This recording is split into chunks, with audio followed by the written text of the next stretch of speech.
7 signs you're one of the 1% who carry the dark light vibration. When we speak about vibration, most people only think of one side of the spectrum.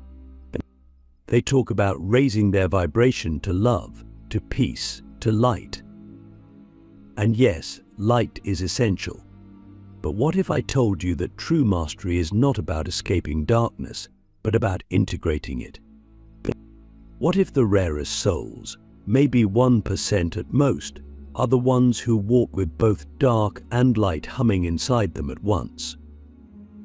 This is the paradox of the dark light vibration. It is terrifying to carry, overwhelming to live with, but it grants a depth and clarity that ordinary seekers can never imagine.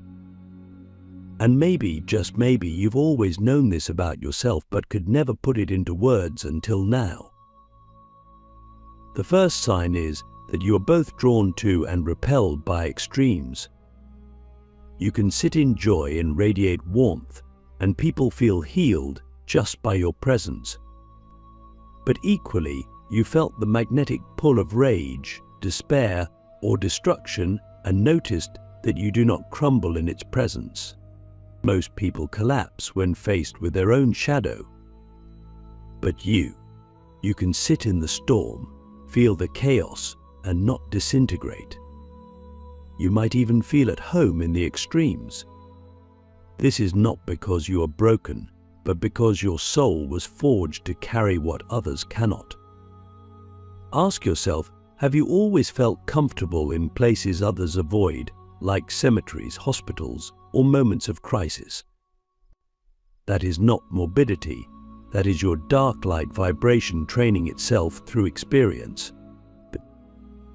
Click subscribe to this channel to get more profound spiritual lesson. The second sign is that people project heavily onto you. Some see you as angelic, a pure being of light, while others feel inexplicably threatened or even hate you without cause. It's not about your behavior, it's about your energy. The dark light vibration triggers people's hidden parts. To those who crave the light, you shine as a guide. And to those who suppress their own darkness, you feel dangerous because you mirror what they deny. This is why your life may feel filled with misunderstandings, betrayals, or extremes of admiration and rejection. It is not about you personally, it is about the frequency you carry. Your presence is like a mirror, and not everyone is ready to see their reflection. The third sign is that you cannot stay asleep. Even when you've tried to numb yourself with distractions, shallow relationships, or meaningless goals, something always shakes you awake. Sometimes it comes as a dream so vivid it feels more real than waking life. Sometimes it comes as a collapse, a relationship that ends suddenly, a job that dissolves, a betrayal that forces you to confront truth. The dark light vibration refuses to let you settle for the illusion of a normal life. Your path is not normal, and you know it. And deep down, despite the pain, you wouldn't trade it. Because every time you awaken from falsehood, you feel stronger, sharper, more aligned. The fourth sign is that you are a channel between worlds. Light alone wants to ascend, to float away from the heaviness of matter. Darkness alone wants to sink, to cling, to destroy. But you hold both, which makes you a bridge. This is why people come to you when they are on the edge, whether the edge of transformation, the edge of collapse, or the edge of despair. Something in you can hold them where they are without judgment. You can walk them into light without dismissing their shadow. You are a guide not because you studied a script, but because your energy itself says, I have been in both heaven and hell, and I am still here. The fifth sign is that your intuition feels double-edged. Sometimes you receive luminous guidance, an inner voice that points you toward opportunities, synchronicities, blessings. Other times, your intuition warns you in darker tones, You sense betrayal before it comes. You feel danger in a room. You know when someone is lying even without proof. At times, this dual intuition feels heavy. You may wish you only sensed the light and could live in blissful ignorance. But your gift is to see both sides, because you are called to navigate reality in its wholeness, not its sanitized half. This is why your intuition is not only a compass, but a weapon. It protects you and cuts through deception where others would fall blind. The sixth sign is that your own shadow does not scare you. Yes, you've battled your inner demons, and yes, sometimes they have nearly devoured you. But here's the truth: every time you faced them, you came back sharper. You realized that your shadow is not your enemy, it is your raw material. Your rage taught you about boundaries. Your grief taught you about love. Your loneliness taught you about presence. Where others run from their pain, you've learned to walk straight into it and come out carrying jewels that others cannot imagine. This alchemy of shadow into wisdom is one of the clearest signs of the dark light vibration. But the seventh and most powerful sign is that you feel destined for something beyond yourself. Even when you've tried to live small, something inside pushes against the edges. You feel like your life is not just your own, but a part of a larger design. This is not arrogance, it is recognition. You know your story is meant to ripple, that your vibration is meant to touch others, whether through words, actions, art, or simply presence. You may not know the exact shape of your destiny, but you feel it pressing on your ribs, calling you deeper, louder, closer. And that pressure never stops. That is the mark of the 1%. But carrying this vibration is not easy. It can feel like being stretched between heaven and hell. So the deeper question is, how do you survive and grow when you're wired to hold contradictions that tear others apart? How do you balance the fire and the light without burning yourself out? This is where wisdom becomes survival. The survival code of the dark light ones: how to endure what others cannot. Carrying the dark light vibration is like holding fire in one hand and water in the other, while everyone around you insists you must choose only one. Most people cling to simplicity because complexity is unbearable for them. But if you are among the 1% who embody both dark and light, then survival itself becomes a spiritual discipline. It is not enough to awaken to who you are, you must learn how to live with this vibration without letting it consume you. Otherwise, your gifts turn into curses and your calling becomes chaos. So how do we endure what others cannot? The first code of survival is energetic hygiene.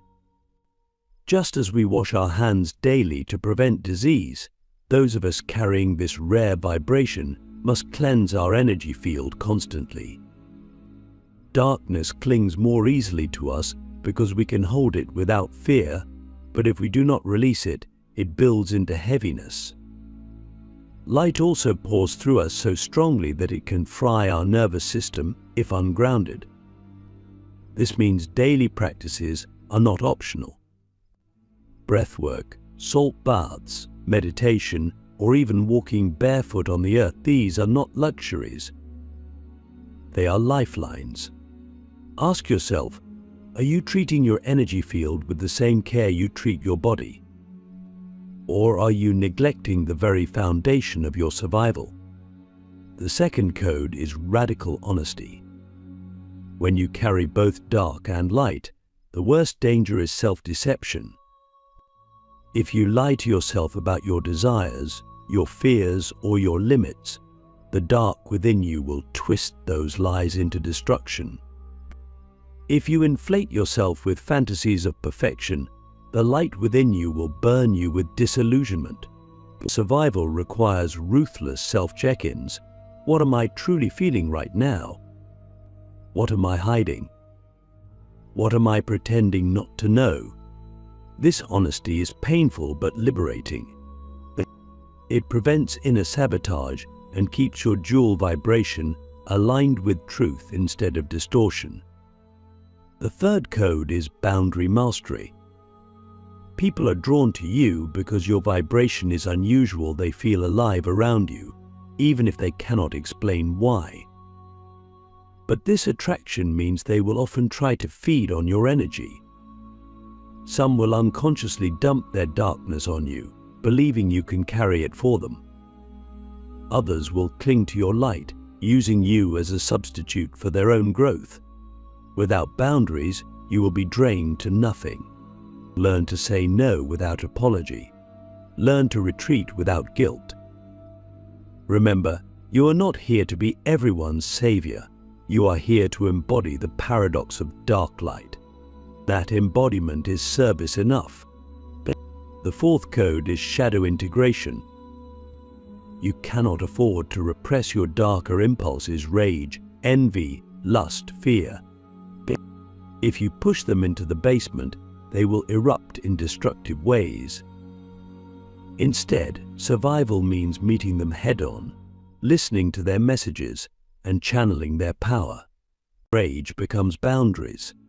Envy becomes clarity about your desires. Lust becomes creativity. Fear becomes alertness. By integrating rather than rejecting, you keep your inner ecosystem balanced. This is why others collapse under the weight of shadow, while you can transmute it into strength. The fifth code is rhythm. One of the hardest parts of living with dark light vibration is that your energy swings between extremes. One week you feel like you could move mountains, the next you feel crushed by invisible weight. If you resist this rhythm, you will burn out. Survival means learning to dance with the cycles. When the light surges, create, share, move boldly. When the dark descends, retreat, reflect, and let yourself rest. Neither phase is wrong. Both are part of your wiring. The danger is not the swing itself. The danger is believing you must always stay in one state. The sixth code is choosing allies wisely. Few people can understand what it means to carry this vibration. Many will judge you as inconsistent, unstable, or even dangerous. That is why you must cultivate a small circle of those who see you clearly. Allies who honor both your shadow and your light, who do not demand you shrink into one side to make them comfortable. Even one or two true allies can save you from isolation. The rest of the world may misunderstand, but in your allies, you will find mirrors that remind you that you are not broken, you are rare. The seventh code is surrender. No matter how strong you are, no matter how disciplined, there will be times when the vibration feels too heavy, when you question why you were chosen at all. In these moments, survival comes not from control but from surrender. Whisper to the unseen, I cannot carry this alone. Let yourself be held by the mystery, by the dimension that chose you. But the dark light vibration is bigger than you. Your survival depends on remembering you are its vessel, not its owner. Now the real question is this: are you willing to stop treating your vibration like a curse and start living as if it is your greatest training ground? Because survival is not just about making it through the storms, it is about learning to navigate them so gracefully that others see hope in your resilience. From survival to mastery, how the dark light ones turn pain into power. Survival keeps us breathing, but mastery gives our breath meaning. Anyone carrying the dark light vibration knows that just existing can feel like a war. But there comes a point when endurance alone is no longer enough. To remain only in survival is to remain trapped in a cycle of exhaustion, always patching yourself up, never stepping into the throne that was meant for you. Mastery begins when we stop asking, how do I endure this? and instead ask, how do I use this? Pain is the training ground, but power is the prize. The 1% are not chosen to suffer endlessly, they are chosen to alchemize. The first movement into mastery is reframing. Pain without meaning becomes poison. But pain reframed as initiation becomes power. Think back to your greatest wound: betrayal, loss, failure. You could easily interpret it as evidence that you are cursed. But what if it was initiation, forcing you into strength you would never have developed otherwise? Reframing does not deny the hurt, it converts it. You look at the scar not as something ugly, but as proof of survival. With every scar you carry, you are announcing to the world, I walked through fire, and I carry the flame with me. Mastery is when you see every wound as curriculum. The second step is channeling intensity. Dark light beings are wired for extremes, and without skill, this intensity burns us or others. Mastery means channeling it into creation. Rage becomes art. Longing becomes innovation. Grief becomes depth in your voice when you speak. Many of the world's great leaders, artists and mystics were dark light carriers who learned to transmute overwhelming energy into forms that changed culture. The question is not whether you feel too much, you always will. The question is whether you will let those currents flood randomly, or whether you will dig channels for them to flow into something that builds. The third step is precision with truth. Survival teaches honesty with yourself. Mastery expands that honesty into expression. You stop hiding your perception because it makes others uncomfortable. Instead, you speak with precision. Not every truth must be shouted, but the truths that matter must be delivered. Precision means you choose the right words, the right timing, and the right energy. Your vibration already shakes people. Your words can either break them or awaken them.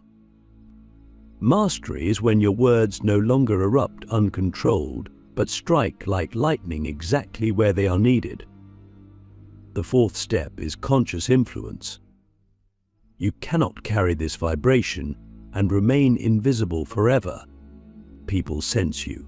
They look to you. Influence is inevitable.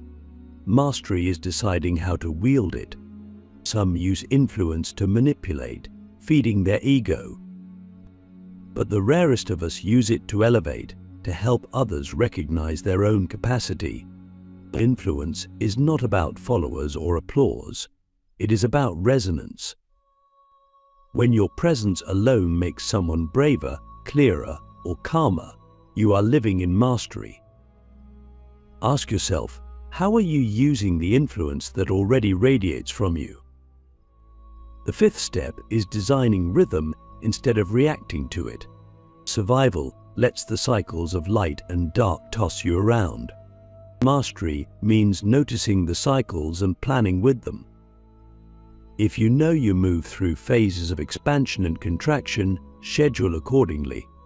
Use high energy times for creation and leadership, low energy times for reflection and recalibration.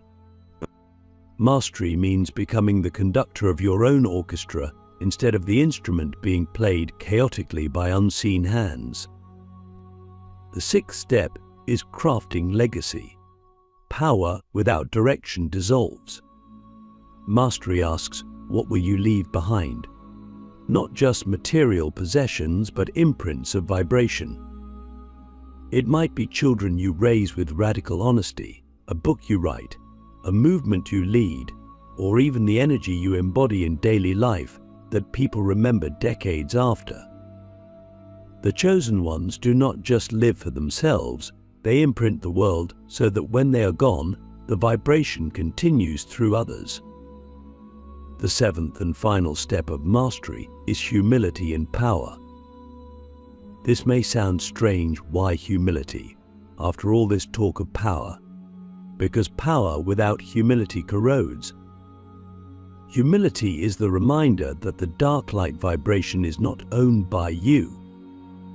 You are a vessel. The more you surrender ego, the more purely the current flows. True masters are not obsessed with being seen as masters.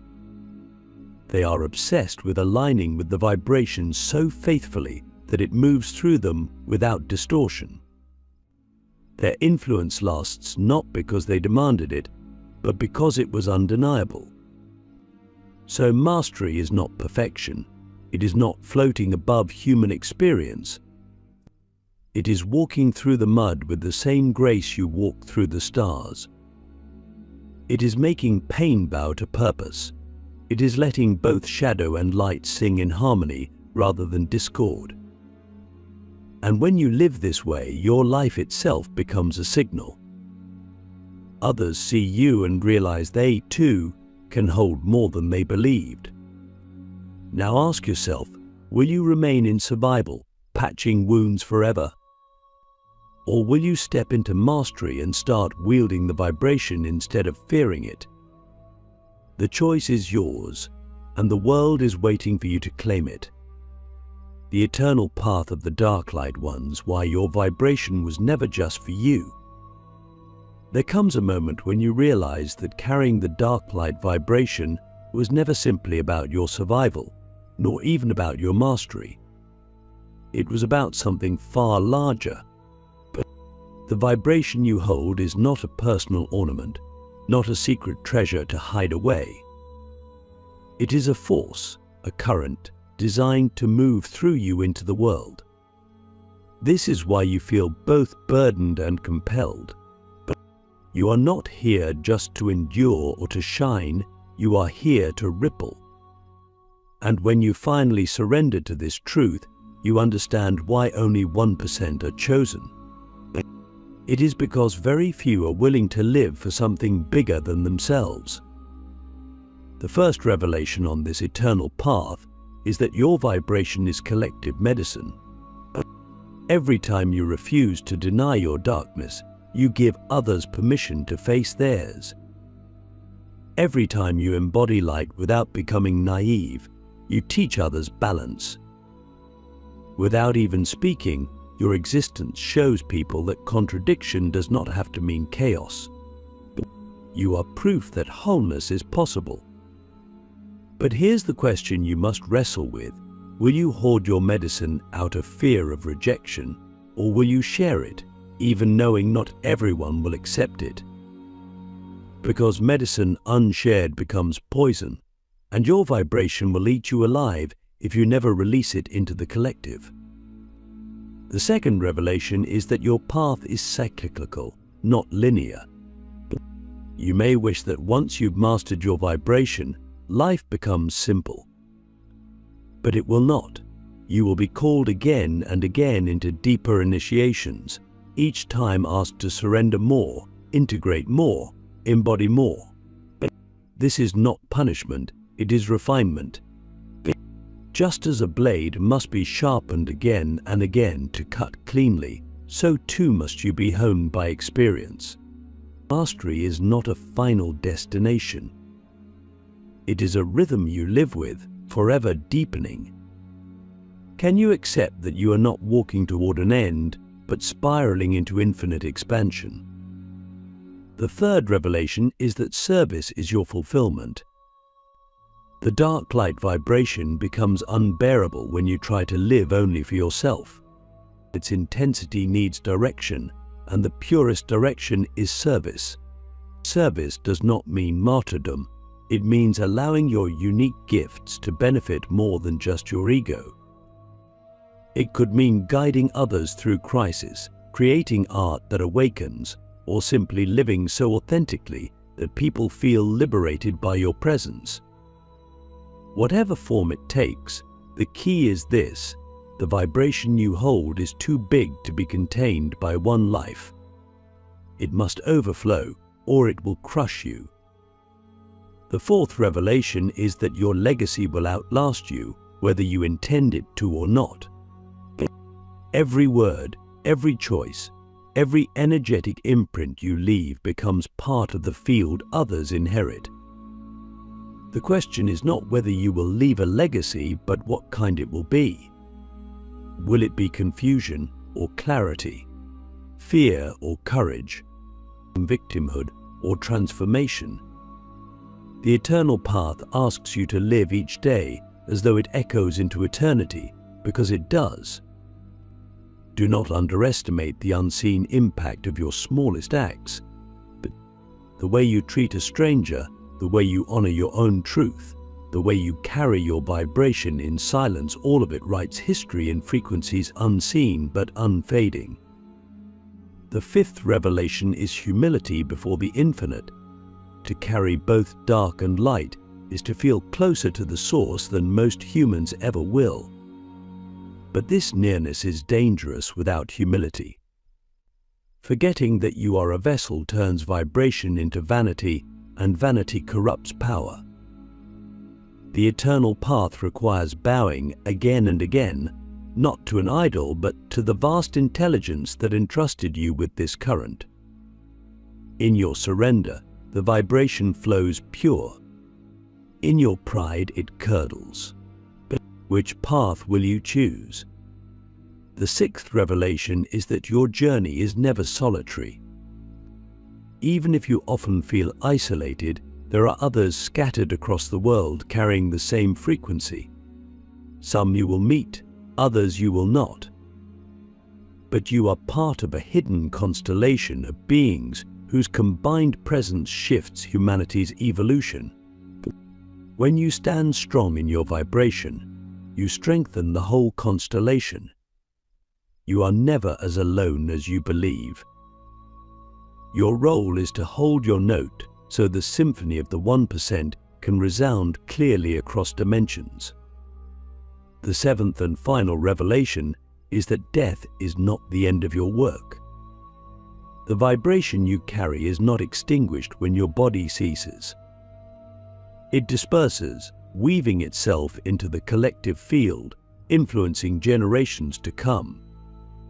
In this sense, chosen ones never truly die. They dissolve into the current that called them, becoming guideposts for those who awaken after them. This is why living aligned matters so deeply. The frequency you embody now becomes the inheritance of those who follow. So I ask you, as we close, do you understand the weight and wonder of what you carry? Do you see that your dark light vibration is not punishment but privilege, not chaos but calling? Will you live small, pretending to be ordinary, or will you claim your place among the 1% who change the course of humanity by daring to embody both shadow and radiance? The eternal path is not easy. It was never meant to be, but it is magnificent. And if these words resonate, then you already know you were never meant for ordinary life. You were meant for this. That is the truth of the dark light ones. That is the vibration only the rarest among us can carry. And if you are here, listening, feeling, awakening, then perhaps the mystery has already chosen you.